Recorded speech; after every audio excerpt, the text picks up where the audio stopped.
नमस्कार. 36 जिल्हे 72 बातम्यांमध्ये आपलं स्वागत. मी स्नेहिल. औरंगाबादमध्ये राष्ट्रवादीची परिवर्तन रॅली संपन्न झालेली आहे. यावेळेस राष्ट्रवादीच्या नेत्यांकडून सरकारच्या कारभाराचे वाभाडे काढण्यात आले. यावेळेस पोलीस खात्यामध्ये दबदबा राहिला नसल्याचा आरोप अजित पवारांनी केला. औरंगाबादमध्ये परिवर्तन यात्रेतून छगन भुजबळांनी देखील सरकारवर टीका केली. छत्रपतींच्या राज्यात कोणावरही अन्याय होत नव्हता, मात्र आता कैद्यांसाठी जेलही सुरक्षित नसल्याची टीका छगन भुजबळांनी केली. बीजी कोळसे पाटील यांचं फर्ग्युसन महाविद्यालयातील भाषण पोलिसांच्या चोख बंदोबस्तात पार पडलं. यावेळेस कोळसे पाटलांनी लोकशाहीसाठी पाया जो आहे तो समता हा आहे. ही लोकशाही खऱ्या लोकशाहीचा पाया खिळखिळा करत आहे असं देखील म्हटलेलं आहे. फर्ग्युसन महाविद्यालयामध्ये माजी न्यायमूर्ती बीजी कोळसे पाटील यांचं आगमन झाल्यानंतर विद्यार्थ्यांनी कोळसे पाटलांच्या विरोधात जोरदार घोषणाबाजी देखील केली. यावेळेस दोन्ही गटांनी एकमेकांच्या विरोधात घोषणाबाजी केली. चेंबूरपर्यंत आलेल्या अर्धनग्न शेतकऱ्यांचं 6 जणांचं शिष्टमंडळ मंत्रालयात पोहोचल्यानंतर या शिष्टमंडळानं उद्योगमंत्री सुभाष देसाई यांची भेट घेतलेली आहे. यावेळेस शेतकऱ्यांनी सुभाष देसाईंना आपल्या मागण्या सांगून चर्चाही केली. आपल्या प्रलंबित मागण्यांसाठी अर्धनग्न शेतकऱ्यांचं हे शिष्टमंडळ उद्योगमंत्र्यांना भेटण्यासाठी मंत्रालयामध्ये दाखल झालं होतं. ठोस निर्णय न घेतल्यास 20 फेब्रुवारीला साताऱ्यातील नीरा नदीमध्ये जलसमाधी घेण्याचा इशारा या मोर्चेकऱ्यांनी दिलेला आहे. साताऱ्यातील शेतकऱ्यांनी अर्धनग्न मोर्चा काढला, मात्र सरकारनं त्यांना रोखलं. सरकार जाणीवपूर्वक शेतकऱ्यांना त्रास देत आहे असा आरोप धनंजय मुंडेंनी केला. गोपाळ गणेश आगरकर यांच्या पुतळ्याच्या विटंबनाच्या बातमीवर मनसे अध्यक्ष राज ठाकरेंनी व्यंगचित्राच्या माध्यमातून भाष्य केलं. यात लोकमान्य टिळक यांना आगरकर जे सांगत होते ते आता पटत असल्याचं दाखवण्यात आलंय. प्रथम समाज सुधारणा, त्यानंतर स्वातंत्र्य या आगरकरांचं मत टिळकांना पटल्याचं व्यंगचित्रातून दाखवण्यात आलं. तर प्रशासन आणि कामगार, जातीय संघर्ष, अत्याचाराबद्दल या व्यंगचित्रातून भाष्य करण्यात आलं. दहिसर पश्चिम येथील लिंक रोडवर महानगरपालिकेच्या ओपन मैदानाचं उद्घाटन युवा सेनेचे नेते आदित्य ठाकरे यांच्या हस्ते करण्यात आलं. यावेळेस महानगरपालिकेची सर्व मैदानं सुशोभित करण्यात आली आहेत. मात्र क्रिकेट, कबड्डी, फुटबॉल असे खेळ खेळण्यासाठी ओपन मैदानं उपलब्ध नसल्यामुळे आता जे मैदान संस्थांकडे आहेत ते अशा प्रकारे ओपन करून देण्यात येतील असं आदित्य ठाकरे यांनी सांगितलं. शिवसेना प्रमुख बाळासाहेब ठाकरे यांच्या स्मारकासाठी त्यांच्या जयंतीदिनी म्हणजेच 23 जानेवारीला शिवाजी पार्कातील महापौर निवासस्थानी गणेश पूजन होणार आहे. हा समारंभ छोटेखानी असल्यामुळे पंतप्रधान नरेंद्र मोदी, भाजप अध्यक्ष अमित शहा यांना आमंत्रित करण्याचा प्रश्नच नाही. मात्र मुख्यमंत्री देवेंद्र फडणवीस या समारंभाला उपस्थित राहतील असं शिवसेनेकडून सांगण्यात आलंय. महापौर विश्वनाथ महाडेश्वर यांचा आज नवीन बंगल्यामध्ये गृहप्रवेश झालेला आहे. भायखळा जिजामाता उद्यानातील पालिकेच्या बंगल्यामध्ये आजपासून महापौर राहणार आहेत. माजी आमदार आणि नारायण राणेंचे कट्टर विरोधक असणारे पुष्पसेन सावंत यांनी काँग्रेसमध्ये प्रवेश केलेला आहे. काँग्रेसच्या जनसंघर्ष यात्रेच्या व्यासपीठावर ते जाहीर प्रवेश करणार होते. निवडणूक आचारसंहिता लागण्या अगोदर शिक्षकांची भरती राज्यामध्ये करण्यात येणार असल्याची माहिती शिक्षण मंत्री विनोद तावडे यांनी दिली. ते लातूर जिल्ह्यातल्या अहमदपूर इथे आयोजित शिक्षण परिषदेमध्ये नंतर माध्यमांशी बोलत होते. शिक्षकांची भरती करण्यासाठी जसे पात्र उमेदवार आतुर आहेत, अगदी तशाच पद्धतीनं सरकारही तयार आहे. मात्र काही संस्थाचालक न्यायालयामध्ये गेल्यामुळे या भरतीची प्रक्रिया थांबवावी लागल्याचं शिक्षण मंत्र्यांनी म्हटलंय. पुण्याच्या सावित्रीबाई फुले विद्यापीठात विद्यार्थ्यांनी गोंधळ घातला. जेवणाच्या निकृष्ट दर्जामुळे या विद्यार्थ्यांनी गोंधळ घातला होता. जेवणाचा दर्जा सुधारण्याची मागणी देखील या विद्यार्थ्यांनी केली. नाशिकच्या पेठरोडवरील आदिवासी वसतिगृहातील विद्यार्थ्यांनी उपोषण करत आंदोलनाला सुरुवात केली. गेल्या अनेक दिवसांपासून निकृष्ट दर्जाचं जेवण मिळत असल्यामुळे संतप्त झालेल्या विद्यार्थ्यांनी हे आंदोलन केलं. ओबीसी समाजाच्या विविध मागण्यांसंदर्भात सरकारला जाब विचारण्यासाठी बीडमध्ये मोर्चा काढण्यात आला. यावेळेस ओबीसी समाजाचे बापूसाहेब भुजबळ यांच्या मार्गदर्शनाखाली आणि समता परिषदेचे बीड जिल्हाध्यक्ष अॅडव्होकेट सुभाष राऊत यांच्या नेतृत्वाखाली हा मोर्चा काढण्यात आला. या मोर्चास ओबीसी महिला, पुरुष, युवक, युवती, विद्यार्थी यांनी मोठ्या संख्येनं उपस्थिती लावली होती. राज्यभर असे मोर्चे काढले जाणार असून या मोर्चात माळी समाज भाजीपाला घेऊन रस्त्यावर उतरला होता. ओबीसी आरक्षणाच्या विरोधात आणखीन एक याचिका मुंबई हायकोर्टामध्ये दाखल झाली. त्यानंतर या ओबीसी आरक्षणाबाबत राज्य सरकारला 25 फेब्रुवारीपर्यंत प्रतिज्ञापत्र सादर करण्याची सूचना मुंबई हायकोर्टानं दिली आहे. तर पुढील सुनावणी 4 मार्च रोजी होणार आहे. नाशिकसह नगर, धुळे, जळगाव, नंदुरबारमध्ये अनेक गावांमध्ये पाण्याची भीषण परिस्थिती आहे. या 4 जिल्ह्यात 443 गावं आणि 1781 वाड्यांवर शासकीय आणि खासगी अशा एकूण 499 टँकरद्वारे पाणी पुरवठा केला जातो. त्यामुळे पुढील काळात या दुष्काळाच्या झळा आणखीन तीव्र होऊ शकतात. पुण्यात 4 लाखांहून अधिक अनधिकृत नळ कनेक्शन असल्याचं समोर आलं. L&T कंपनीकडून व्यावसायिक, घरगुती आणि औद्योगिक नळ कनेक्शनच्या तपासणीमध्ये हा प्रकार उघडकीस आला. त्यामुळे शहरात पाणी टंचाईचं संकट असताना अनधिकृत नळांनी आता पुणेकरांच्या तोंडचं पाणी पळवलंय. कोल्हापूरमध्ये शेतकऱ्यांना माफक दरामध्ये वीज पुरवठा मिळावा या मागणीसाठी प्राध्यापक ND पाटील सर यांच्या नेतृत्वाखाली आंदोलन करण्यात येणार आहे. थोड्याच वेळात या आंदोलनाला सुरुवात होणार आहे. या आंदोलनासाठी कोल्हापूर जिल्ह्यातील लोकप्रतिनिधी आंदोलनाच्या ठिकाणी दाखल झालेले आहेत. मोठ्या संख्येनं आंदोलक एक्सप्रेस वेवर दाखल होतील. यावेळेस पोलिसांचा मोठा फौजफाटा तैनात करण्यात आलेला आहे. साताऱ्यात मांढर देवीच्या यात्रेला मोठ्या उत्साहात सुरुवात झाली. देशभरातून या यात्रेसाठी हजारो भाविक सहभागी झालेत. 2005 मधील मांढरदेव इथे घडलेल्या दुर्घटनेनंतर प्रशासनाच्या वतीनं मंदिर परिसरामध्ये पशुबळी तसंच वाद्य वाजवायला बंदी घालण्यात आली आहे. 7च्या सुमारास देवीची पारंपरिक आरती करण्यात आली. महाभारतातील पांडवांच्या रक्षणासाठी ऋषीमुनींनी तपश्चर्या केली होती आणि मांढरदेवी प्रकट झाली अशी या देवस्थानाची आख्यायिका आहे. मांढरदेवीची ही यात्रा 10 दिवस सुरू असते. मालेगावच्या श्री क्षेत्र चंदनपूर इथे खंडेराव महाराज यात्रेस मोठ्या उत्साहात प्रारंभ झाला. यावेळेस भंडाऱ्याची उधळण करत येळकोट येळकोट जय मल्हारच्या जयघोषानं परिसर दुमदुमून गेला. यावेळेस या यात्रेनिमित्त मानाच्या पालखीची मिरवणूक आणि महापूजा संपन्न झाली. ग्रामविकास राज्यमंत्री दादा भुसे यांच्या हस्ते महापूजा करण्यात आली. पुढील 15 दिवस हा यात्रा उत्सव सुरू राहणार आहे. अघोरी विद्येद्वारे तुमचा कुठलाही त्रास दूर करू शकतो असा एक भोंदू बाबा औरंगाबादच्या हर्सुल परिसरामध्ये. काही दुखत असेल तर ते नक्की कशामुळे दुखतं हे फक्त एक लिंबू कापून तो सांगू शकतो असा दावा हा बाबा करतो. मात्र आता या बाबाचा पर्दाफाश झाला असून अंधश्रद्धा निर्मूलन समितीनं हा प्रकार उघड केला आहे.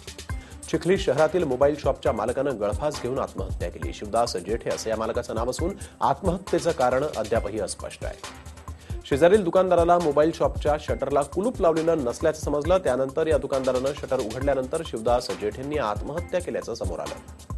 नागपुरात पुन्हा हत्या झाल्याची घटना घडली आहे. मोहम्मद शाबीर हाशमी असं मृत व्यक्तीचं नाव आहे. शाबीरच्या मैत्रिणीमुळे कुटुंबियांशी वाद झाला होता आणि तो वेगळा राहत होता. मात्र रविवारी मैत्रिणीसोबत झालेल्या भांडणादरम्यान शाबीरनं तिच्या श्रीमुखात लगावली होती.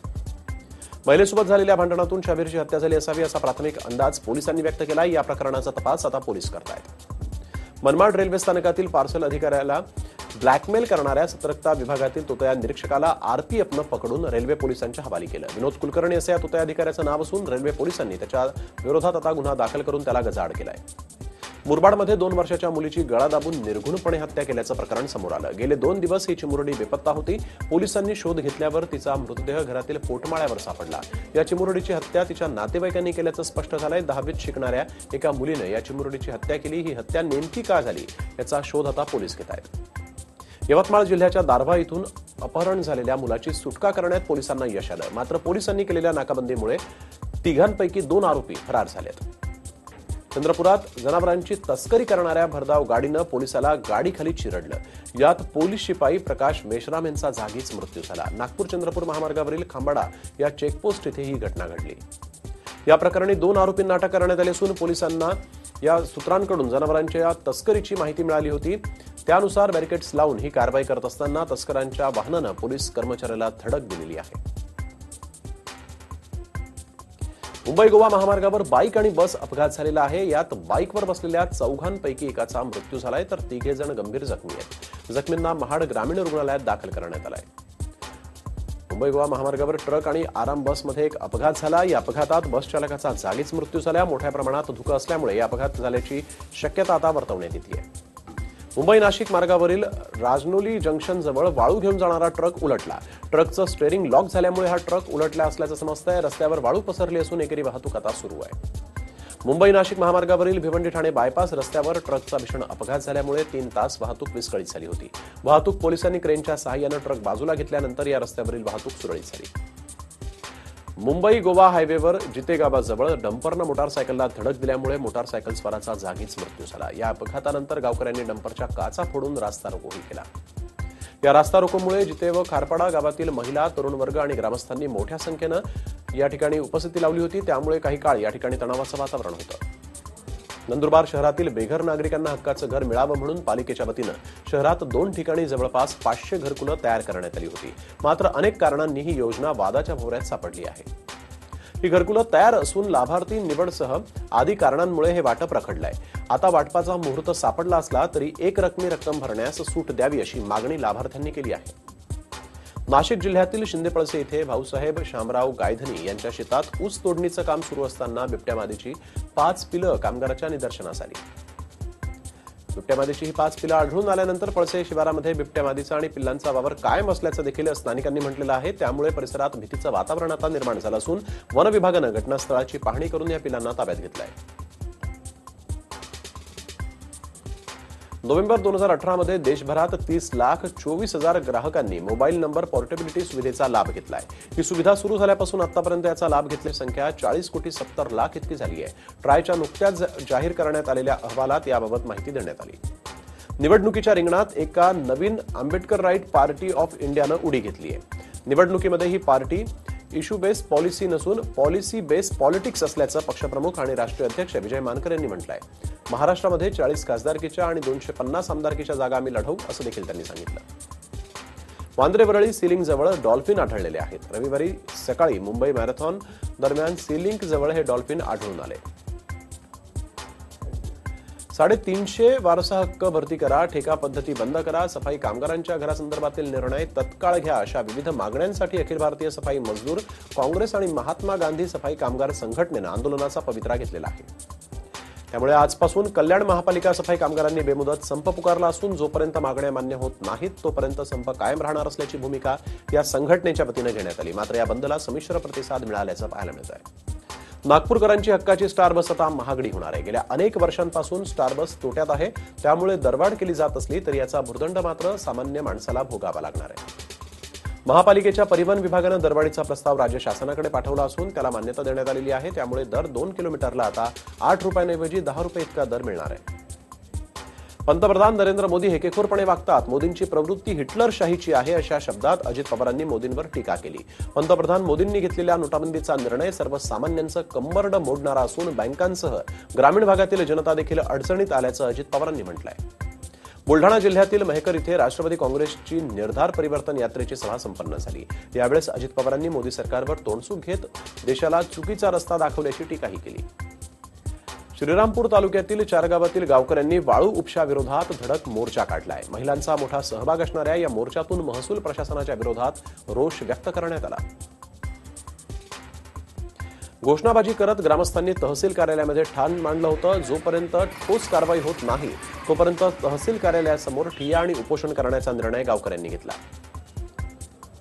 येत्या 26 जानेवारीला सरदार वल्लभभाई पटेल स्टॅच्यू ऑफ युनिटीच्या वतीनं 182 फूट लांब आणि 12 फूट रुंदीचा राष्ट्रध्वज फडकवण्यात येणार आहे. गुजरातमधील केवडिया भागामध्ये जालन्यातील एक्सप्लोर्स ग्रुप हा राष्ट्रध्वज फडकवणार आहे. काँग्रेस आणि राष्ट्रवादी काँग्रेसच्या कार्यकाळामध्ये भ्रष्टाचार फोफावला होता. प्रत्येक क्षेत्रात भ्रष्टाचार झाला अशी घणाघाती टीका पंतप्रधान नरेंद्र मोदी यांनी केली होती. महाराष्ट्रातील हातकणंगले, कोल्हापूर, माढा आणि सातारा तसंच गोव्यातील दक्षिण गोवा या लोकसभा मतदारसंघामधील भाजपच्या बूथ कार्यकर्त्यांशी व्हिडिओ कॉन्फरन्सिंगद्वारे संवाद साधताना मोदींनी हा हल्लाबोल केला. अभिनेत्री करीना कपूरचा लोकसभा निवडणुकीत उतरवण्याचा आता विचार असल्याची माहिती मिळतेय. मुंबईऐवजी भोपाळमधून उमेदवारीचा विचार करत असून तरुण मतदारांना आकर्षित करण्याचा हा प्रयत्न असल्याचं देखील सांगितलं जात आहे. सवर्णांना 10% आरक्षण केंद्र आणि राज्य सरकारच्या नोकरीमध्ये मिळणार आहे. तसंच 1 फेब्रुवारीपासून हे आरक्षण लागू होईल. याबाबतची सूचना केंद्रीय कामगार आणि प्रशिक्षण मंत्रालयानं दिली. सवर्णांना 10% आरक्षणानंतर आता जाट आरक्षणासाठी आंदोलन करण्याचा इशारा देण्यात आलेला आहे. आरक्षण न दिल्यास भाजपला मतदान न करण्याचं आवाहन करण्यात आलेलं आहे. तसंच जाट तीव्र आंदोलन करणार आहेत असा इशारा अखिल भारतीय जाट आंदोलन बचावनं दिला आहे. नाशिकमध्ये आर्टिफिशियल इंटेलिजन्स या तंत्रज्ञानाचा वापर करून तयार करण्यात आलेली सीसीटीव्ही यंत्रणा इंदिरानगरमध्ये बसवण्यात येणार आहे. याचा उपयोग 26 जानेवारीपासून करण्यात येणार आहे. बेशिस्त वाहन चालकांना घरपोच दंडाची पावती पाठवणं यामुळे शक्य होणार आहे.